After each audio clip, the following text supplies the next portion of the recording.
Bueno, buenas tardes, soy Dioselina Cárdenas y les estaré presentando el tema de la corriente gótica. Actualmente estoy estudiando diseño gráfico y comunicación visual en el primer cuatrimestre de Unitec. Esta presentación es de la materia de Historia del Arte con la docente Griselda Pineda González.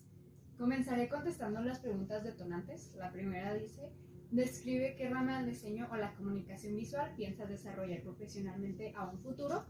Por ejemplo, la ilustración, el video, el diseño editorial, la fotografía, etc. ¿Y por qué te gusta esa rama de diseño? Actualmente me encuentro incursionando en el diseño web y móvil, por lo que es de mi interés continuar creciendo y desarrollándome en esa parte. ¿Qué parte de la historia del arte es la que más te atrae personalmente? Una de las partes que más me atraen es la arquitectura de la Edad Media, sobre todo el estilo gótico por ser el periodo de mayor esplendor artístico de la época. Me llama bastante la atención las aportaciones de ese tiempo, como los arbotantes para conseguir mayor esbeltez en las estructuras, el contrafuerte, el arco ojival y la bóveda de crucería.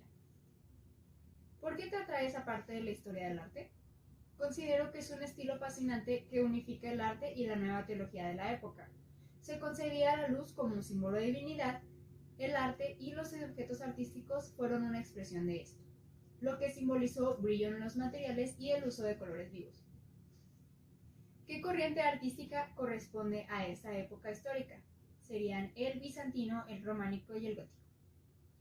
¿Qué elementos te parecen más interesantes de esa corriente artística? Que las estructuras arquitectónicas dieron prioridad a crear edificios con muros más delgados, lo que los convirtió en edificios más complejos. Es así como tuvieron la oportunidad de sustituir las paredes gruesas por vitrales por los que entra gran cantidad de luz. El arte gótico fue una denominación del estilo artístico que se desarrolló en Europa occidental durante los últimos siglos de la Edad Media, desde mediados del siglo XII hasta la implantación del Renacimiento y bien entrado en el siglo XVI en los lugares donde el gótico previvió más tiempo. Si el románico era agrario, feudal y monástico, el gótico se desarrolla en las ciudades, muchas de ellas nuevas que crecen sin parar. Los historiadores dividen la evolución cronológica de la arquitectura gótica en tres grandes periodos. El periodo inicial, que es de la segunda mitad del siglo XII al siglo XIII, el periodo clásico o de plenitud, que es del siglo XIII al siglo XIV, y tercero, el periodo final, que es del siglo XV al siglo XVI. El gótico alcanzó su máxima expresión en la arquitectura, especialmente en las catedrales góticas del norte de Francia. Uno de los primeros ejemplos es la Basílica de la Abadía en el Real de Saint-Denis, una obra construida por el abad Suger, arrancando su construcción en el año 1140. Entre sus principios estéticos se destaca la consideración de la luz como representación del teocentrismo, identificándose la luz con Dios.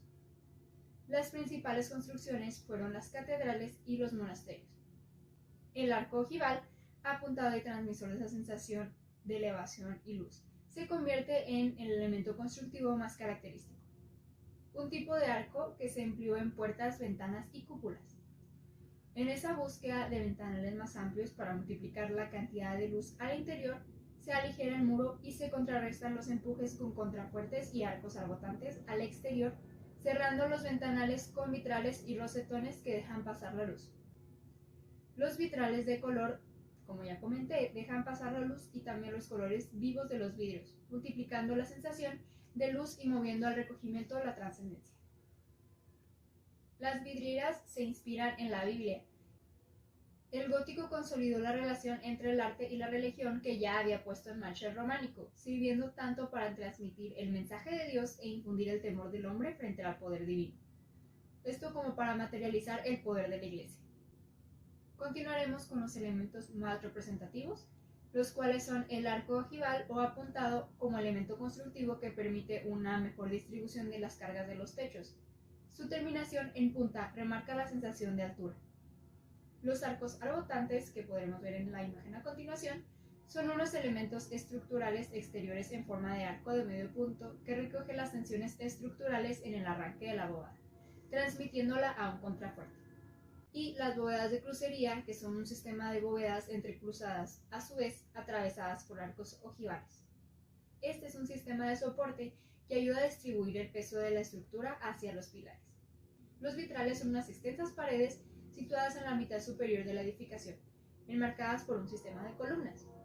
Los vitrales representan imágenes religiosas y en colores vivos, cuyo reflejo al interior crea un ambiente lleno de luz y color que mueve el recogimiento y despierta emociones y sensaciones de lo más espiritual.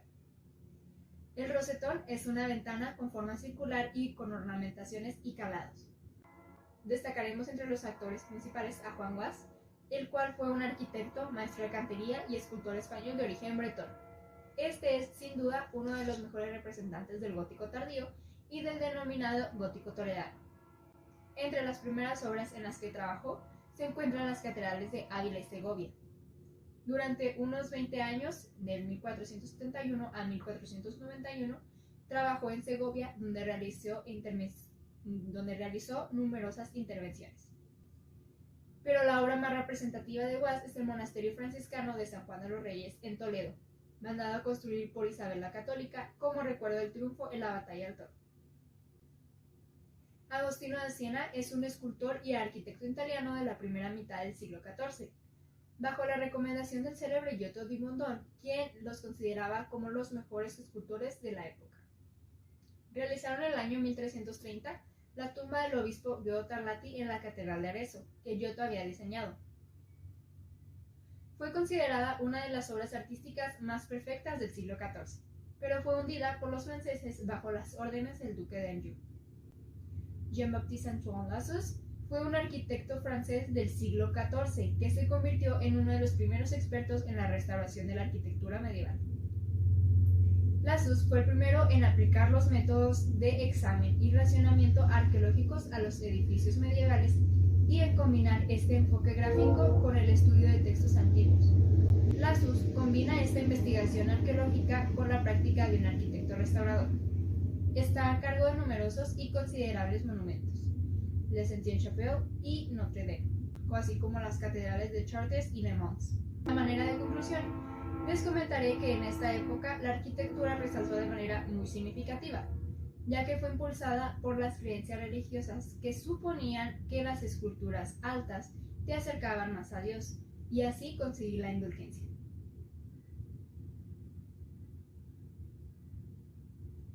El estilo se caracteriza por la valoración expresiva de lo anecdótico, la estilización de las figuras, el predominio de las líneas curvas tanto en los pliegues como en las posturas corporales, la introducción de detalles naturalistas con fines simbólicos y el empleo de una técnica minuciosa. Los murales de este estilo siempre contaban un suceso o historia acerca de la vida de Jesucristo o algún tema religioso. Y para finalizar, ¿qué relación tiene con la rama de diseño en la que me gustaría especializar? Así como el gótico fue la etapa final de la Edad Media que dio pie al Renacimiento, considero que el diseño web es una de las etapas iniciales de la gran revolución en el diseño que las futuras generaciones tendrán oportunidad de presenciar. En esta parte anexé un par de videos. El primero habla sobre detalles generales de la época, muestra algunos ejemplos, muestra algunos artistas. Y el segundo lo agregué ya que fue el que en mí despertó el interés por esta época, por la arquitectura gótica. La autora la creó después del incendio de la Catedral de Notre Dame y ahí explica las razones por las que la catedral no se derrumbó a pesar del incendio y está bastante interesante, espero puedan verlo. Pueden encontrarlo tanto en la presentación que subí del foro como en las ligas que estaré dejando aquí en la presentación. Y en esta parte anexo las referencias de la información que investigué.